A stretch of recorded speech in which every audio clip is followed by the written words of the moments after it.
Mancherial original name Garmilla. Godavari నది ఒడ్డున ఉండడం వల్ల ఈ ప్రాంతాన్ని మంచిరేవు అని పిలుస్తుండే. ఆ మంచిరేవే తర్వాతి రోజుల్లో మంచిర్యాల్ గా పిలువబడుతుంది. 2016 జిల్లాల పునర్విభజన తర్వాత ఆదిలాబాద్ నుండి ఫామ్ అయిన జిల్లా ఇది. ఎంసీసీ సిమెంట్, ఓరియంట్ సిమెంట్, ఇంకా అనేక సిమెంట్ ఫ్యాక్టరీస్ ఈ జిల్లాలో ఉన్నాయి. మాజీ స్పీకర్ శ్రీపాదరావు గారి పేరుని ఎల్లంపల్లి ప్రాజెక్ట్ కి పెట్టినారు. Ralivagu, Gollavagu projects, Jaipur thermal power plant ఇక్కడ ఉన్నాయి.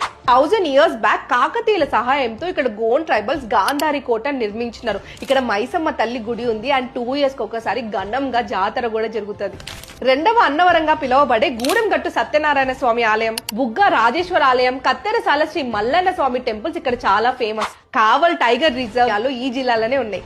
1956 జెంటిల్మెన్ అగ్రిమెంట్ లో కీలక పాత్ర పోషించిన జేవి నరసింగరావు గారు, తెలంగాణ ఉద్యమాన్ని ఉడకలెత్తించిన ప్రొఫెసర్ కోదండరాం గారు, తెలంగాణ మలిదశ ఉద్యమానికి పాటలతో ఊపిరి పోసిన గూడ అంజయ్య గారు లాంటి గొప్ప వాళ్ళు పుట్టిన నేల మంచిర్యాల జిల్లా.